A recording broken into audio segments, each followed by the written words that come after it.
నేను చూసా కానీ ఎందుకు చూసా, నేను చూసా కానీ ఏం చూసా, నేను చూసా కానీ ఎలా చూసా, నేను చూసా. దిస్ తాత is the most happiest person అమ్మ ఇప్పుడు. ఐ హేట్ హిజ్ వర్క్, అది వేరే విషయం. ఫస్ట్ ఆఫ్ ఆల్ ఇది రివ్యూ కాదు, డిస్కషన్ అనమాట. రెండింటికి డిఫరెన్స్ ఏంటంటే సినిమా ముందు చూసేది రివ్యూ, సినిమా తర్వాత చూసేది discussion. And yeah, spoiler alert. Of course with ఇన్స్ ఈ సబ్స్క్రైబ్ బటన్ ఎంత సీరియస్గా తీసుకుంటారో ఈ స్పాయిలర్ అలర్ట్ అనే పదాన్ని కూడా మీరు అంతే సీరియస్గా తీసుకుంటారని నాకు తెలుసు. కానీ ఊరికి ఫార్మాలిటీ కోసం చెప్తున్నా. యాక్చువల్లీ నేను ఫస్ట్ డబుల్ స్మార్ట్ చూడాలి, కానీ ఫార్చునేట్గా షో క్యాన్సిల్ అయిపోయింది. Show cancelled? yes, I don't know why. అందుకనే దీనికి వెళ్ళాల్సి వచ్చింది. సరేలే, హరీష్ హిచ్కాక్ గారి సినిమా రీమేక్లు బాగా చేస్తారని ఈ సినిమాకి వెళ్ళాను, అంతే. రిగ్రెట్ అవ్వాల్సి వచ్చింది మళ్ళీ. సో తెలియని వాళ్ళకి చెప్తా, ఇది Raid Hindi remake cinema. And నిజం చెప్పాలంటే హరీష్ శంకర్ గారండి, మీరు మీ ఇంటర్వ్యూస్లో ఉన్నంత సీరియస్గా కథని తిద్ది రాస్తున్నప్పుడు ఉండట్లేదండి. పచ్చగా చెప్పాలంటే మీరు మోసం చేశారండి, మనల్ని కాదు. As a director, as a writer మీరు ఒరిజినల్ సినిమాకి మోసం చేశారు. అండ్ ఆ మోసాన్ని పవర్ఫుల్ ఇంటర్వ్యూస్తో కప్పెట్టి ప్రేక్షకులకి అందించారు. మెయిన్ మూవీ కాన్సెప్ట్ ఏంటి? ఒక తగ్గేదేలే లాంటి ఐటీ ఆఫీసర్, వాడికో ఫ్యామిలీ, ఒక అమ్మాయి, ఒక ఇష్యూ, ఒక విలన్. ఆ ఇష్యూ చుట్టూ తిరగాల్సిన ఒక స్టోరీ, ఇలా కదా ఉండాలి. కానీ జరిగేదేంటి? Extreme opposite thing. సినిమా రన్ టైం 2 గంటల 35 నిమిషాలు రన్ టైం ఉన్న సినిమా యాక్చువల్లీ 10-15 నిమిషాలు ఇంట్రెస్టింగ్గా ఉంటుంది అంతే. ఇంకా మొత్తం డైల్యూటెడ్ డొల్లా. ఇది ఒక కొత్త పదం ఇకపై ఛానల్లో వాడుతుంటాం. And yes, mister Bachchan is diluted డొల్లా. రైడ్ అనే థిక్ 1 లీటర్ పాలులో 2 లీటర్స్ కమర్షియల్ మసాలా అనే నీళ్లని యాడ్ చేసి ప్రేక్షకులకి తాగించిన డైల్యూటెడ్ డొల్లా మిస్టర్ బచ్చన్. అప్పుడెప్పుడు 2012లో వేరే రైటర్స్తో రాయించి గబ్బర్ సింగ్ అనే సినిమా తీశారు. సేమ్ అదే గుర్తొచ్చింది ఇక్కడ కూడా. సేమ్ అదే కాన్సెప్ట్, ఒక హిందీ ఓజీ సినిమాని తీసుకొని ఆల్ కమర్షియలైజ్ అయితే ఐ నో పబ్లిక్ పుల్స్ అని చెప్పి I know the public pulse. I know how to play kabaddi with the public. Wait, commercial in Tollywood అంటే creepy angles, cringe love line, unnecessary songs, self elevations, అంతేనా ఈయన ప్రకారం? So ఇక్కడ కూడా అలానే చేసి సేమ్ గబ్బర్ సింగ్లో షోలే ఇన్స్పిరేషన్ లా ఇక్కడ కూడా సేమ్ షోలేనే దాంతోపాటు ఇంకో 2-3 సినిమాలే యాడ్ చేసుకున్నారు అంతే. కానీ అదే సేమ్ థింగ్ని ఇక్కడ కూడా రిపీట్ చేశారు అంతే. మేబీ రవణ అమితాబ్ బచ్చన్ గారి ఫ్యాన్ అని mister Bachchan and Sholay inspiration తీసుకొని ఉండొచ్చు. కానీ ఎందుకు? రీజన్ ఏం లేదు కదా సినిమాలో. మిస్టర్ బచ్చన్ అనే పేరుకి జస్టిఫికేషన్ లేదు అసలు. మీ ప్రీవియస్ సినిమాకి వాల్మీకి అనే టైటిల్ పెట్టుకున్నారు. ఆప్ట్ టైటిల్ అది యాక్చువల్లీ సినిమాకి 100% సూట్ అవుతుంది. కానీ ఇక్కడ మిస్టర్ బచ్చన్ ఎందుకు? హరీష్ హిచ్కాక్ అన్న tried his best to match current directors ideologies, fourth wall breaks, meta dialogues, indirect గా పోక్ చేయడం and all. But guess what? Pre corona ఏరాలో రావాల్సిన సినిమా ఇది ఇప్పుడు వచ్చేసింది. ఐ థింక్ కరోనాకి ముందు రాసుకున్న స్క్రిప్ట్ అనుకుంటా ఇది. ఎందుకంటే అన్ని అట్లనే ఏడ్చాయి ఈ సినిమాలు. కరోనా తర్వాత తీయాల్సిన సినిమా అయితే ఇది అస్సలు కాదు. So no I'll talk about few elements or scenes. కానీ ఆగండి, గుర్తుకు తెచ్చుకోవాలి. Harish Shankar try to imitate Trivikram ఒక సీన్లో. అర్థం కాలేదా? బచ్చన్ని సస్పెండ్ చేసిన తర్వాత ఇంటికి వచ్చిన వెంటనే వాళ్ళ నాన్న అక్కడ ఆగు, టెస్ట్ చేద్దామని అంటాడు. ఈడోస్క్రాల్ మరి. అప్పుడు నాన్న క్యారెక్టర్ ఒకే డ్రెస్ లో ఒకే చోట కూర్చొని ఉంటాడు. కానీ బచ్చన్ మాత్రం different roles, setup, getup, makeup. అస్సలు క్రియేటివ్ గా లేదండి అది మాత్రం. ఇప్పుడు మీరు అనొచ్చు సినిమాటిక్ లిబర్టీ బ్రో అని. ఓకే, కానీ ఇక్కడ ఇంకో ఆప్షన్ ఉంది. కరెక్ట్ గా చేసి ఉండొచ్చు. జస్ట్ ఈ ఒక సౌండ్ ఎఫెక్ట్ ని యాడ్ చేసి ఒక టైం ల్యాప్స్ రెడీ అవుతున్నట్టు చూపించేస్తుంటే సెట్ అయ్యేది కదా. అండ్ ఆ తర్వాత చెల్లికి చెల్లి అంకల్ని ఫన్ నుంచి ఫీకేస్తారు. చూసిన వాళ్ళకి చెప్తున్నాను, మీకు గుర్తు ఉంటుంది. కానీ వై? ఏం పర్పస్ ఉంది పనిలో నుంచి ఫీకేసిన తర్వాత? ఏం లేదుగా, లాస్ట్ వరకు ఖాళీగా ఉంటాడు కదా ఇంట్లో, సినిమాకైతే ఉపయోగం లేదు. సో ఆయన్ని అలా ఫన్లో నుంచి ఫీకేయకుండా విలన్ క్యారెక్టర్ దగ్గరే పని చేస్తూ ఉంటే రైడ్లో హెల్ప్ అయ్యేది కదా. అంటే 30 ఏళ్లుగా పనిచేస్తున్నానని చెప్తాడు కదా, ఎక్కడక్కడ ఏం దాచిపెట్టాడో తెలిసేది కదా. ఇండైరెక్ట్గా హెల్ప్ చేసుండేవాడేమో అక్కడే ఉండి ఉంటే. కానీ ముసలాడికి రెస్ట్ ఇవ్వాలని ఫన్లో నుంచి ఫీకేశారు. తర్వాత రైడ్కి వెళ్ళే ప్రొసీజర్ ఎన్ని రోజులు చేస్తారు, ఎన్ని రోజులు అక్కడే ఉంటారు, అక్కడే అందరూ పడుకుంటూ ఉంటారు, తింటుంటారు. అంత రూత్లెస్ విలన్ వీళ్ళని ఏం చేయలేకపోతాడు. ఎందుకు ఇలా అంటున్నానంటే బచ్చన్ క్యారెక్టర్ చెప్తాడు, మేము ఇక్కడ నుంచి వచ్చాం, మా మీద టచ్ చేస్తే నీకు ఇట్లా ప్రాబ్లం ఉంటుంది అని. కానీ ఆడు విలన్ నా బట్ట కదా, వేసేయాలి కదా. అట్లీస్ట్ ఆఫీసర్ టీమ్స్లో అట్లీస్ట్ 2-3 చంపేసి ఉంటే ఆ సీరియస్నెస్ అర్థమైంది మాకైతే. నిజంగా విలనే కాదు జగ్గుబాయ్ క్యారెక్టర్ ఈ సినిమాలో నా ప్రకారం. లిటరలీ ఐ వాస్ వెయిటింగ్, ఏదో బ్యాక్గ్రౌండ్ లో ప్లానింగ్ చేస్తున్నాడు, ఇంత సైలెంట్ గా ఉన్నాడు జగ్గుబాయ్ అంటే ఏదో చేస్తూ ఉన్నాడు, క్లైమాక్స్ లో రివీల్ చేస్తారు అనుకున్నా. మెయిన్ లీడ్ యాక్ట్రెస్ ని వేసేస్తాడేమో అనుకున్నా. బట్ ఆ తర్వాత అమ్మమ్మ రోల్ హరీష్ అన్న, మీరు మీ సినిమాలో అమ్మమ్మ రోల్స్ అయితే పెడతారు. సో వాళ్ళు అప్పుడే ఆ చిందరవందర కష్టాలు or whatever your writing, whatever that is, అది చూసి ఆడియన్స్ ఎంటర్టైన్ అవుతారని మీరు అనుకుంటారేమో. కానీ no sir, please no no. Ramayya వస్తావయ్యలో కూడా అది చెత్త క్రింజ్ అనిపించింది. ఇక్కడ కూడా సేమ్ క్రింజ్. బట్ సేమ్ కాన్సెప్ట్ని మళ్ళీ తీసుకొచ్చారు. ఒక అమ్మమ్మ రోలు, అమ్మమ్మకి అక్కడ అయితే సీనియర్ ఎన్టీఆర్ అంటే ఇష్టం, ఇక్కడ నాగి అంటే అదే నాగేశ్వరరావు అంటే ఇష్టం. అండ్ దెన్ ఇక్కడ కూడా నాకు ఒక సందేహం ఉంది.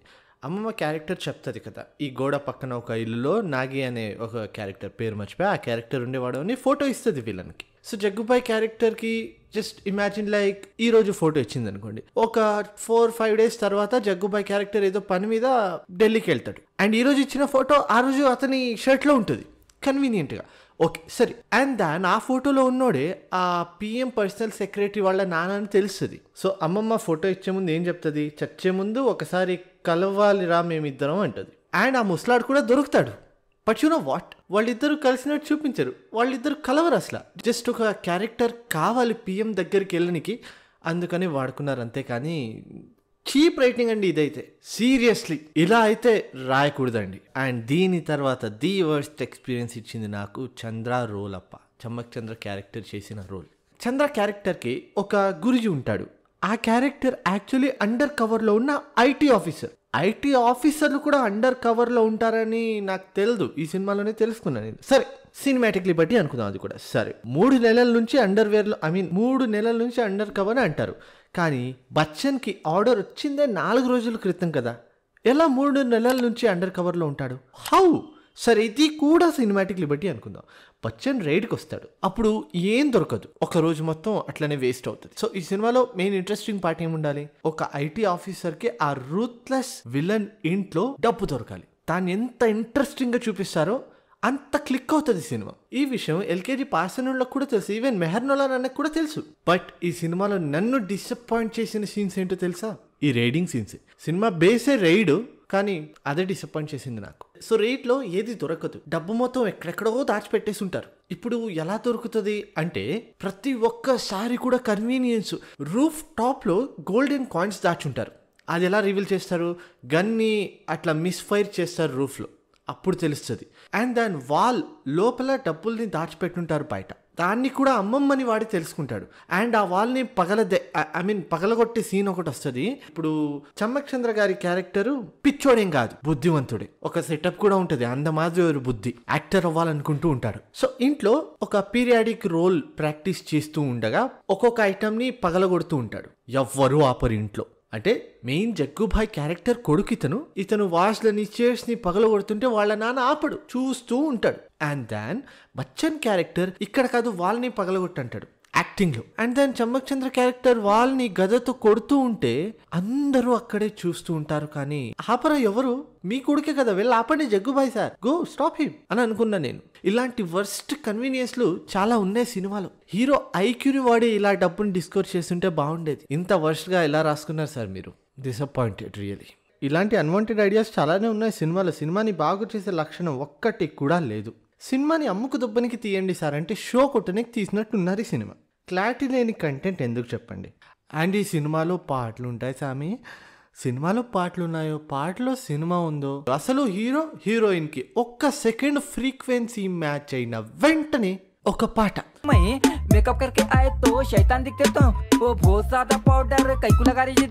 నాకు సినిమాల మీద రెస్పెక్ట్ ఉంది కాబట్టి మధ్యలో లేచి రాలేదు, లేదంటే ఆదిపురుషులా వచ్చేసేవాడిని మధ్యలో లేచి. హరీష్ శంకర్ గారు, మీరు నా మాట వింటారంటే మీకు ఒక సజెషన్ ఇస్తాను. You need therapy sir. Main story లైన్ని చాలా కన్వీనియంట్గా పక్కన పెట్టేశారు. సెకండ్ హాఫ్లో స్టార్ట్ అవుతుంది రైడ్ అంటే, మరి ఫస్ట్ హాఫ్ ఎందుకు? సరే, ఏదో క్యారెక్టర్స్ డెవలప్మెంట్ కోసం, సెటప్ కోసం అనుకుంటే ఏం సెట్ చేశారు? కమర్షియల్ సినిమా గురించి డెఫినేషన్ మీ మైండ్లో ఏదైతే ఉందో దాన్ని ఫస్ట్ స్క్రాప్ చేసేయండి, డిలీట్ చేసేయండి. ఆ కమర్షియల్ సినిమా మీద ఉన్న ఆ థియరీ ఏదైతే ఉందో దాన్ని ప్లీజ్ ఫస్ట్ స్క్రాప్ చేసేయండి. ఈ సీన్ని చూసి, ఈ డైలాగ్స్ని చూసి అందరూ హైలో వెళ్ళిపోతారు, విజిల్స్ కొడతారని రాయకండి సార్. జెన్యూన్గా మిమ్మల్ని ఎక్సైట్ చేసేలా ఏదైనా రాసుకోండి నెక్స్ట్ టైం వస్తున్నప్పటి నుంచి. సో ప్లీజ్ మీరు ఒక 3-4 years స్ట్రెస్ తీసుకొని, ఒక మంచి థెరపీ తీసుకొని యాక్చువల్గా మొత్తం మళ్ళీ రీస్టార్ట్ చేయండి సార్, 0 నుంచి. ఎందుకంటే మీరు famous for commercial cinemas, but actually commercial cinema అంటే కేవలం డబ్బులు సంపాదించడం ఒకటే కాదు కదా, ఇంకేదో ఉంది. అది తెలుసుకోండి first. So my final message to dear Harish Hitchcock గారు, లేజీ రైటింగ్ని nostalgia mass masala commercial movie అని కవర్ చేసి అమ్మడం ఆపేయండి. And it's high time in 2024 ఆపేయండి ఇక బిజినెస్ కోసం సినిమాలు చేయడం. And it's high time for Ravana 2. Script selection చాలా చండాలంగా ఉందన్న. ఒక కొత్త హీరోయిన్, 5-6 పాటలు, మాస్ డైలాగ్స్, ఏదితో వాగుతూ ఉండటం, ఇవన్నీ ఒక స్క్రిప్ట్లో ఉంటే సెలెక్ట్ చేసుకుంటూ ఉన్నారు ఈ మధ్య. రాజా ది గ్రేట్లో ఒక బ్లైండ్ క్యారెక్టర్ చేశారు మీరు. ఇప్పటి వరకు అదే క్యారెక్టర్లో ఉన్నారేమో మీరు, ఎందుకంటే మీకు కనిపించట్లేదు స్క్రిప్ట్, మొత్తం బ్లైండ్ అయిపోయారు, అస్సలు చూడట్లేదు మీరు. You are becoming more like Akshay Kumar of Tollywood. So మీరు కూడా ప్లీజ్ కొంచెం హోంవర్క్ చేయండి స్క్రిప్ట్ సెలెక్షన్ టైంలో. ఈ సినిమా చూసి నేనేం చెప్పగలంటే, you can't keep your hands off her. So better next time చెయ్యి లేని రోల్ చేయండి, అంటే చెయ్యి ఉండకూడదు అలాంటి రోల్ ఒకటి చేయండి మీరు. అండ్ వన్ ఫైనల్ లైన్, హిందీలో రైడ్ జరిగేది ఇండస్ట్రియలిస్ట్ మీద, తెలుగులో ఆడియన్స్ మీద చేశారు అంతే. సో అంతే, mister Bachchan cinema discussion. Next actually double smart discussion ఉంది, చేయాలా వద్దాం మీరే కమెంట్ సెక్షన్లో చెప్పండి. అండ్ అలానే రాజమౌళి గారి మీద కూడా వీడియో పాస్ట్ 15 days నుంచి చేస్తున్నాను, ఎందుకంటే అ లిటిల్ కాంట్రవర్షియల్ టాపిక్ అది. And I don't want be a part of any controversy. So అందుకని కొంచెం లేట్ అయినా పర్లేదు, బట్ వస్తుంది. అలానే మిస్టర్ బచ్చన్ సినిమా మీరు థియేటర్లో చూసారా? చూసింటే first half all I'm feeling sad for you, but మీ రియాక్షన్ ఏంటి? మీరు ఏమనుకున్నారు? ఎంతసేపు నిద్రపోయారు? ఆర్ వాట్ ఎవర్ కమెంట్ సెక్షన్లో చెప్పండి. ఈ వీడియోని లైక్ చేసి మీ ఫ్రెండ్స్కి షేర్ చేయండి. చేయలేదంటే షాడో మూవీ మైక్రో డీటెయిల్స్ చేసేస్తాను నేను అంతే. అలాంటి గొప్ప లెజెండరీ వీడియోస్ మిస్ కాకూడదు అనుకుంటే ఇక్కడ ఒక బటన్ ఉంటుంది, సబ్ Mehar Ramesh is better than Harish Shankar అనే ఒక బటన్ ఉంటుంది, దాన్ని నొక్కండి. అలానే ఇవి నా సామాజిక ప్రసార ఖాతాలు, ఏదైనా మాట్లాడాలంటే డిస్కస్ చేసుకోవాలంటే ఫాలో చేసుకోండి. See you in the video soon. Bye bye.